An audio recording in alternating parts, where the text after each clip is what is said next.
네, 안녕하십니까. 예, 이번 시간은요, 우리 그 설비 배치에 대해서 이야기를 해보도록 하겠습니다. 설비 배치의 유형에는 이제 몇 가지가 있습니다. 거기서 첫 번째 나오는 게 제품별 배치라는 게 있고요. 제품별 배치.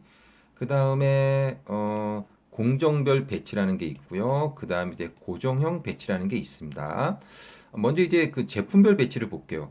제품 배치는 말 그대로 그러니까 특정한 제품을 만들어내기 위해서 그 만들어내기 위한 어떤 여러 가지 어떤 장치들이 있잖아요. 기계 장치들을 갖다가 배치하는 겁니다. 그래서 여기 보시면 어떤 특정 제품을 연속적으로 대량 생산하기 위한 배치. 뭐 예를 들어서 뭐 현대자동차가 그랜저라고 하는 그런 자동차를 갖다가 뭐 만들어내기 위해서 그랜저에 필요한 그러한 어떤 기계들을 갖다가 혹은 작업 인원들을 갖다가 배치했다. 이런 거 우리는 제품별 배치라고 볼 수가 있겠습니다. 뭐 그런 거 같은 경우는 이제 소품종이겠죠. 예, 그다음에 대량 생산이라고 볼 수가 있겠습니다. 그래서 이 제품별 배치의 가장 큰 그 특징은 뭐냐면 표준화된 제품을 대량 생산하는 데 적합한 배치라는 겁니다.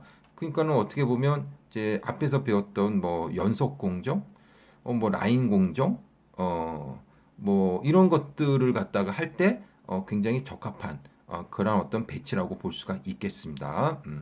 단 각 작업장에서는요 에로 공정을 만들지 말라는 겁니다. 에로 공정. 에로 공정이라고 하는 건 뭐냐면요 뭐 이런 겁니다. 여기서 보시게 되면요 제품을 배치를 했어요.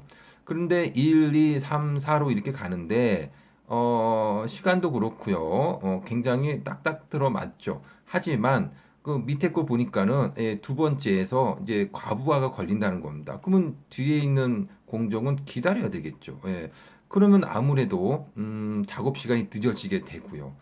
이런 것도 우리는 불안정 공정이라고 할 수가 있다라는 겁니다. 뭐 이런 것들이 바로 이제 에러 공정이라고 보시면 에러 공정. 그래서 에러 공정의 소요 시간을 낮출 수 있도록 노력해야 하며 그만큼 생산 능력은 증대될 것이다. 그래서 라인 밸런싱이라고 하는 것은 바로 우리가 그 위에 있는 그림에서 보시듯이 작업장의 유의 시간은 최소화시키고 각 작업장의 부하가 균등하게 되도록 좀 균등하죠. 예. 뭐 이런 걸 완전 공정 균형이라고 할 수가 있겠습니다. 그래서 이런 라인 밸런싱을 잘 잡아줘야 된다는 겁니다. 뭐 이런 그 라인 밸런싱을 잡아주고 그러니까 공장이 돌아가는 것을 갖다가 잘 설계하고 기획하고 이런 어떤 에러 공정이 나오면 좀 고치고 하는 그런 어떤 전문가들이 이제 어떻게 보면 이제 산업공학과를 나온 사람들이라고 볼 수가 있겠죠. 자, 어쨌든 뭐 이런 거고요. 그 다음에 이제 공정별 배치를 한번 보도록 하겠습니다. 공정별 배치. 이 공정별 배치라고 하는 것은 뭐냐면요. 우리 아까 그 병원 이야기 했었잖아요. 그래서 우리가 병원에 가가지고 그 뭐 종합검진을 받을 때 사람에 따라서 누구는 뭐 내과 갔다가 뭐 이비인후과 갔다가 그 다음에 뭐 신경외과 갔다가 이렇게 갔지만 뭐 저 같은 사람은 뭐 내과는 안 가도 되고요. 뭐 외과 갔다가 정형외과 갔다가 뭐 그다음에 뭐 혈압을 재시고요. 뭐 이런 식으로 뭐 사람마다 좀 다를 수 있다는 거죠. 예. 이런 게 바로 이제 공정별 설비 배치라고 보시면 됩니다. 그래서 뭐 예를 들어서 뭐 비슷한 어떤 그 재료를 가지고 물건을 만드는 거라고 한다면 예를 들어서 뭐 A 파트 갔다가 D 파트 갔다가 E 파트를 가게 돼서 나오게 되면 뭐 라디오가 생산되고 B 파트 갔다가 B 파트 갔다가 C 파트 갔다가 그다음 F 파트로 가게 되면 뭐 MP3가 나오고 뭐 이런 식으로 뭐 어떤 다양한 그런 어떤 제품을 만들어내기 위해서 그 다양한 어떤 공정들을 갖다가 배치를 하는 겁니다. 이런 거 우리는 공정별 배치라고 보시면 되겠습니다. 읽어보시면 제품별로 다양한 작업 순서에 의해 다양한 제품을 생산하기 위한 배치다라고 보시면 되고요. 다품종, 그 다음에 소량 생산을 하기 위해서 우리가 배치하는 그러한 작업이라고 보시면 되겠습니다. 그 다음에 이제 고정형 배치 볼게요. 고정형 배치는 뭐 한 장소에 고정시켜 가지고 물건을 생산하는 거라고 볼 수가 있겠습니다. 예, 그래서 여기 보시게 되면 배를 만들고 있습니다. 한 자리에 고정시켜 놓은 거죠. 그래서 만드는 건데 요거 한번 볼까요? 우리가 배를 만드는 선박 제조 공정을 한번 같이 보도록 하겠습니다.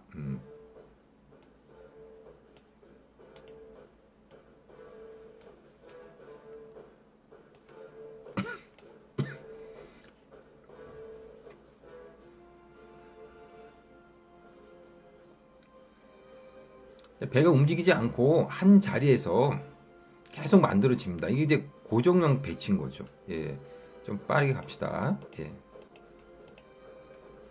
계속해서 한 자리에 예, 몇 달이고 혹은 뭐 몇 년이고 계속해서 그 자리에서 배를 만들어 낸다라는 겁니다. 예, 거의 배가 완성이 돼가고 있네요. 예, 하지만 자리는 옮기지 않았습니다. 예, 자 그런 다음에 이제 물이 들어오고 예, 이제 드디어 배가 출항을 하게 됐네요. 예.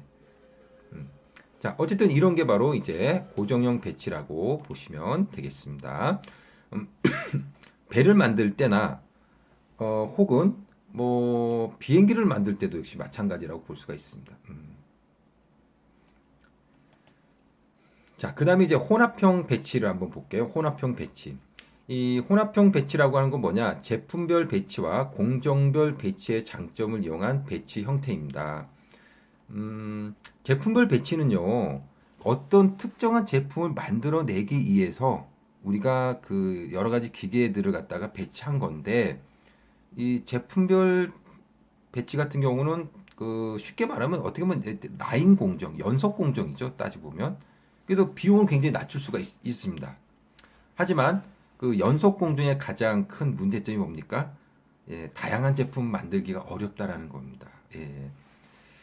그런데 이 공정별 배치는요, 고객이 요구하는 대로 이렇게 만들어 달라고 예 알겠습니다. 예, 뭐 이렇게 고객이 요구하는 대로 다양한 제품을 생산할 수 있지만요, 아무래도 이제 비용이 좀 많이 들어가겠죠. 예, 그래서 제품별 배치처럼 비용도 좀 낮추고 공정별 배치처럼 다양한 제품을 생산할 수는 없을까? 그래서 나온 게 바로 혼합형 배치라고 보시면 되겠습니다. 대표적인 시스템이 바로 유연 생산 시스템입니다. 유연 생산 시스템.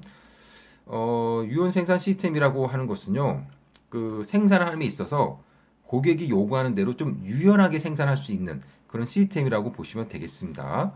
그러면 이 유연 생산 시스템은 뭐 어떤 식으로 우리가 해야 되느냐? 대표적인 게 바로 NC 공작 기계를 이용해 가지고 할 수 있다는 겁니다. 뭐 예를 들어서 기계를 갖다가 우리가 조작을 할 때 정해진 작업만 할 수 있게끔 하는 것이 아니라 그 어떤 그 컴퓨터를 통해 가지고요, 우리가 무언가를 입력해 주면 그 입력한 대로 또 움직인다는 겁니다. 또 다르게 생산하고 싶으면 또 다른 방법으로 또 다르게 입력해 두면 또 다르게 또 생산을 하는 거. 굉장히 유연성이 있는 거죠.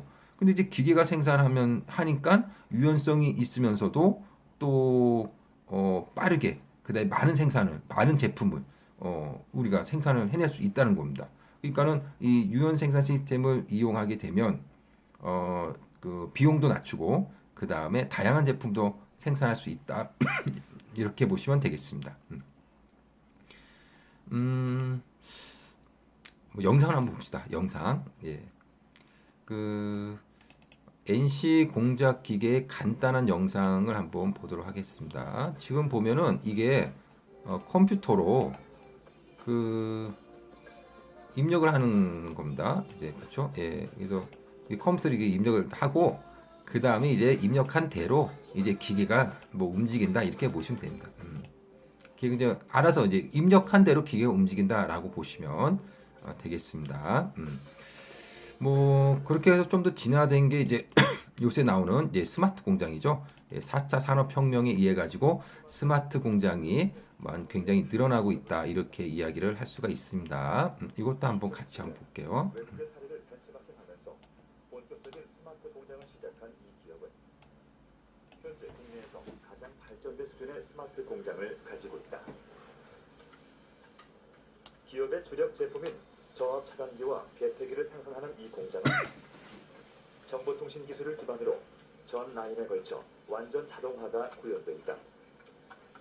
부품 공급부터 조립, 검사까지의 모든 과정이 자동적으로 이루어진다. 스마트 공장으로 바뀌고 난 후 생산성이 더 향상됐다. 이 스마트 공장의 경우 완제품의 조명을 비춰 이상 유무를 판단한다. 육안으로 검사할 경우 작업자에 따라 생길 수 있는 차이가 로봇이 대체함으로써 최소화된다. 보다 정밀한 검사가 가능해진 것이다. 제품을 포장하는 라인 역시 자동화되어 있다. 부착된 중량 감지 센서를 통해 포장재의 크기가 자동으로 정해지고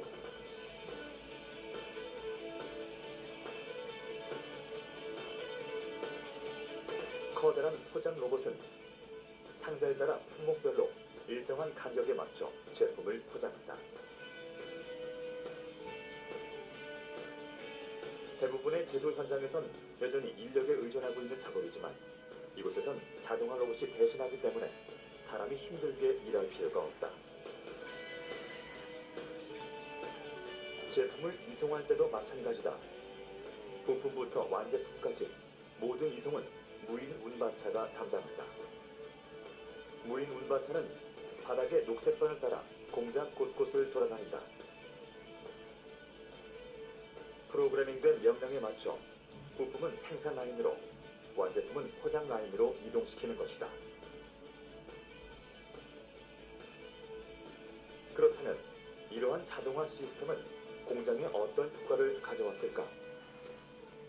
상당히 많은 효과가 있습니다. 일단 생산성은 2배로 향상이 됐고 더불어 품질도 한 10배 이상 향상이 됐습니다. 예, 우리 여기까지 한번 보도록 하겠습니다. 뭐 방금 전에 본 게 이제 그 스마트 공장이라고 하는 거고요.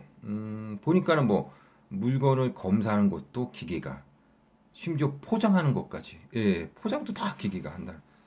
그러니까 뭐 사람이 그 별로 필요가 없는 뭐 그런 어떤 상황이 돼버린 것 같습니다. 자, 어쨌든 뭐 이런 것도 이제 유연 생산 시스템이라고 보시면 되겠고요. 그 다음에 이제 유연 생산 시스템이 대량 생산 시스템과의 어떤 차이점이 뭔지를 갖다가 한번 같이 보도록 하겠습니다. 일단 뭐 생산 품목. 예, 그래서 전통적 대량 생산 시스템은요, 제품별 배치에 의한 전용 라인. 요거 읽어보시니까 이거 이해가 가시죠? 예. 아, 대량 생산 시스템이 뭐고, 그 다음에 제품별 배치가 뭐라는 것을 우리가 이제 알았으니까, 아, 이게 무슨 말을 하고 있는 거구나 라는 것을 우리가 알 수가 있을 겁니다. 그러니까 당연히 소수 품목만 생산이 가능하죠. 전통적으로 컨베이어 시스템으로 생산하는 어떤 특정한 제품을 생산하기 위한 어떤 제품별 배치에 의해서 우리는 소수 품목, 예를 들어서 뭐 산타페만 생산한다든가 그랜저만 생산한다든가 뭐 이런 식으로 생산이 가능했지만 유연 생산 시스템은 다양한 제품의 생산이 가능하게 되었다. 뭐 이런 얘기입니다. 그 다음에 생산성. 물론 뭐 그 전통적인 대량 생산 시스템보다야 좀 느릴 수밖에 없겠죠. 예. 하지만 소량 생산 시스템보다는 빠르겠죠. 아무래도. 예. 그래도 기계가 하는 거니까. 예. 그 다음에 설비 투자 비 및 수익성입니다. 전통적 대량생 시스템은 고가의 자동화된 전용 설비를 이용해서 대규모 투자가 필요하다라는 겁니다. 그래서 굉장히 유효성이 높았다고 볼 수가 있지만 유형 생산 시스템은요, 대규모 물량도 가능하고요, 기계가 하는 거니까. 그 다음에 중품종 중량 생산에서도 어느 정도 좀 수익이 날 수가 있다라는 겁니다. 그 다음에 변화의 유연성입니다. 대량생 시스템은 당연히 유연성이 낮을 수밖에 없겠죠. 예. 하지만 유연 생산 시스템 같은 경우는요, 유연성이 당연히 높죠. 그러니까 유연 생산 시스템이죠. 그러니까 아까 보셨듯이 컴퓨터에 입력한 대로 뭐 우리가 기계가 움직이게끔 하고 뭐 좀 다르게 움직이게 하려면 컴퓨터 입력을 좀 다르게 입력을 하면 된다라는 겁니다. 자, 이게 바로 대량 생산 시스템과 그 다음에 유연 생산 시스템과의 어떤 차이점이라고 보시면 되겠습니다. 그 다음에 이제 GT라고 하는 건데요. 이 GT라고 하는 것은요, 이제 그룹 테크놀로지입니다. 그룹 테크놀로지 배치라고 하는 건데, 요거는 뭐라고 보실 수가 있냐면요. 여기다 제가 한번 써볼게요. 이 GT 배치라고 하는 것은요, 같은 부품을 쓰는 그런 물건들이 있습니다. 물론 뭐 다른 물건들이긴 하지만 같은 부품을 가지고 만들어내는 겁니다. 근데 이제 공정이 좀 다르기 때문에 이제 다른 제품이 된 거겠죠. 같은 부품을 쓰는 서로 다른 제품들이 있다는 겁니다. 제품들은 한 그룹 내에서 그러니까 어떻게 보면 한 조그만 더 작은 그룹 내에서 만들어낸다라는 겁니다. 그룹 내에서 이런 것들이 바로 이제 GT 배치 혹은 그룹 배치라고 보실 수가 있겠습니다. 그래서 한번 볼까요? 예를 한번 보세요. 철판을 원료로 하는 세 가지 생산물이 있는데 뭐 다들 그 비슷한 크기의 원판을 재료로 하고 있다라고 합니다. 예. 그렇다면 굳이 이 세 가지 생산물이 서로 다른 제품이라고 해가지고 서로 다른 어떤 공정을 가져갈 것이 아니라 똑같은 원판을 재료하니까 필요한 원판을 한 공정에서 생산한다라는 겁니다. 그래서 유사한 그룹들을 모아서 한꺼번에 만들어내는 이런 게 바로 이제 GT 배치 혹은 그룹 배치라고 할 수가 있겠습니다. 그래서 최종품은 다르지만 같은 부품을 필요하는 것이라면 한 공정에서 생산함으로써 대량 생산 같이 비용을 절감하면서 다품종을 추구할 수 있다. 뭐 이런 게 바로 그룹 배치라고 보시면 되겠습니다. 자, 그러면 오늘은 여기까지 하고요. 다음 시간에 우리가 산업 입지부터 또 이야기하고요. 산업 입지 끝나면 5장하고 6장도 강의해서 또 올리도록 하겠습니다. 여러분 수고하셨습니다.